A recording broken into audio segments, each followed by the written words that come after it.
So let's talk about how your microbiome impacts your overall health of your entire body. And Hippocrates even said that all disease begins in the gut, which is really interesting. And I swear to you, if you work on your gut microbiome, getting your stomach to a place where it feels good, your whole health will get better. I swear to you, in some way it will get better.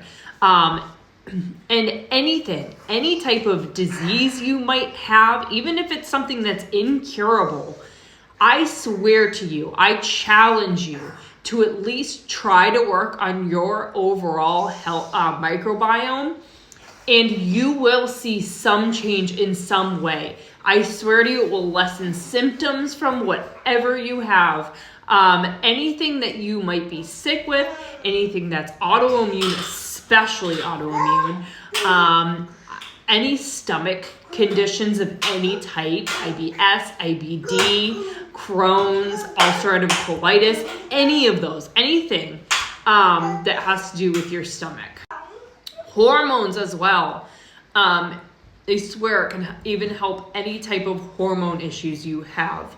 And I really do challenge you, if you think, no, there's no way, I am past that, nothing can help me, I swear to you, something is better than nothing, and I swear it will give you some relief in some way. You might be extremely surprised how much relief it actually gives you.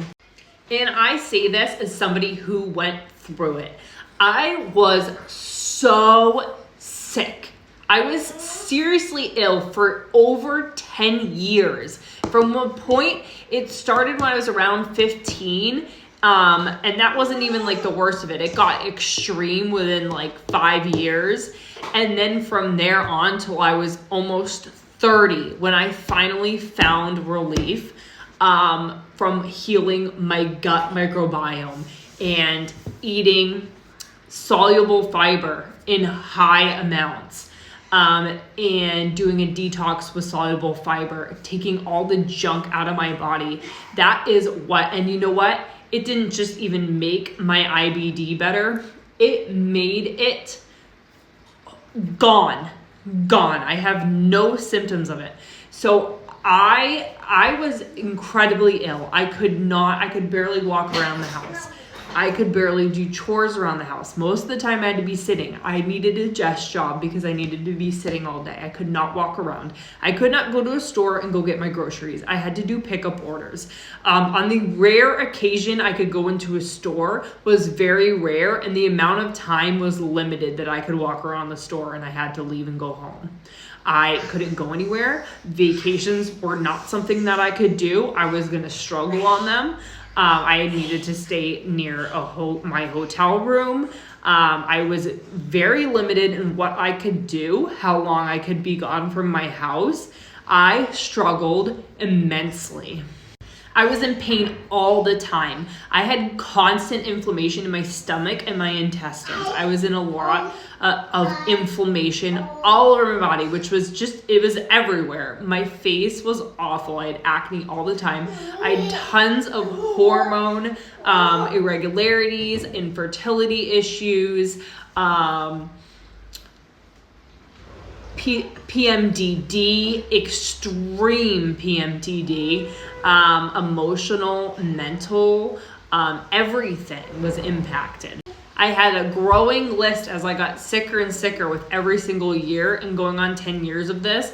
I had random autoimmune things that were just popping up everywhere. I can't even remember half of them anymore because I just forget what it's like to be like that, because I felt so good for so long. I used to get hives randomly all over my body. I had allergy studies done. I went to I forget what it's called, an allergenist maybe. And he said, I don't know, it's just something that we call some like random syndrome of you just randomly get hives for no reason. Great. I have asthma. I was nauseous all the time. I had to take large amounts of Imodium to try to function. I could barely even stay at work. Half the time I had to be asking my boss if I could work from home because I couldn't even stand being in the office. I took off so much work. I never had sick time. Just from my regular, just always feeling the way I did, I couldn't even make it through a day at work. I was on so much medication that I was so dehydrated, I would start like slurring my words. My immune system was terrible. I couldn't fight off even the smallest things. I started losing my hair. My skin was so dry. It was crazy. And there's probably a whole bunch of other symptoms, and I can't even remember anymore. It's crazy.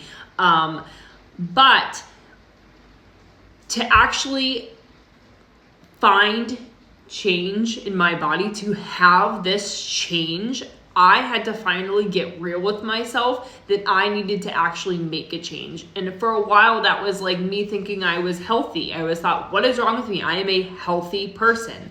And it's like, it goes beyond that. I needed to educate myself. What I thought was healthy wasn't quite healthy. I was doing things that I thought, overloading myself with vitamins. Like, that's not healthy either. That's a stress on your body. You're just adding more stress to the already my super stressed out body. It was being real with myself. Like, I was eating, I wanted a magic thing. I was looking all over the internet for years and years and years for that magic pill or that magic thing that was going to make a change for me so I could live my life normally. I wanted to live it normally. I wanted to be able to eat what I wanted, but not be sick. But that was not my reality, and it took me a long time to get real with myself with that. That me sitting there eating chocolate before going to bed every night because I was stuck in that habit was not helping me. That it was just making me sicker, and that I wasn't going to see change until I could get real with myself and kick this for myself and my health. And it took a lot of trial and error, and it took a lot of years. It took years of figuring out what health was and educating myself. And a lot of what I thought health was, it wasn't quite it. And that it wasn't quite an easy road, but at the same time, I wanted this easy path that didn't exist, but at the same time, it was actually just so easy, yet I thought it was so hard. Like, eating well and right is all I needed to do, nothing else. I just need to eat right and treat my body well. And that is so easy, but at the same time, it's not. It's something that takes a lot of time. It's so simple, yet so hard to overcome. And it takes a lot of trial and error. It takes a lot of trying and relapsing and starting again. And I was watching a podcast yesterday about these people in the health field that I love. They're amazing. And they're talking about what works for them, and that theirs was like for sugar. They were talking about specifically was that abstaining, or they were talking about a couple things, but like, for example, like sugar and caffeine, completely abstaining. They said they found that they could not do a little bit here and there. It would just spiral out of control eventually. It would just keep, building and building till they were having too much. They said the only thing they could do was abstain. And I don't quite believe that. I went through that. I did the, like for sugar especially, that's like my biggest addiction is sugar. Is abstaining completely was very difficult for me. I did it. It didn't work for me. I didn't like it. I felt better, but then at the same time, I felt very out of control if I even had a little bit. My body reacted very poorly. And it was one of those things where it was just, that's too much. It was too extreme for me. So it's one of those things where you have to figure out what's good for you. For you, it might not be completely abstaining. It might be at first, that's where you start. And then you have to figure out, maybe for you, it's to figure out what that place is that's like having a little bit that you can handle that doesn't affect you. So for me, that's maybe like that 5 grams like a day or every couple days. What works for you? And it takes a lot of trial and error, like falling and getting back up again. Like that didn't work. Okay. Oh, I lost control a little bit. How do I do it so I don't lose control? How do I do it where it works for me and I don't feel like I'm going to lose control and just start eating tons of sugar? And also just don't have to abstain completely. Like, and how do I keep working on it so I can learn where my control point is? So I challenge everybody, if they want to make a change, to work on it. Just educate and work, and trial and error is all you can do. Or the best that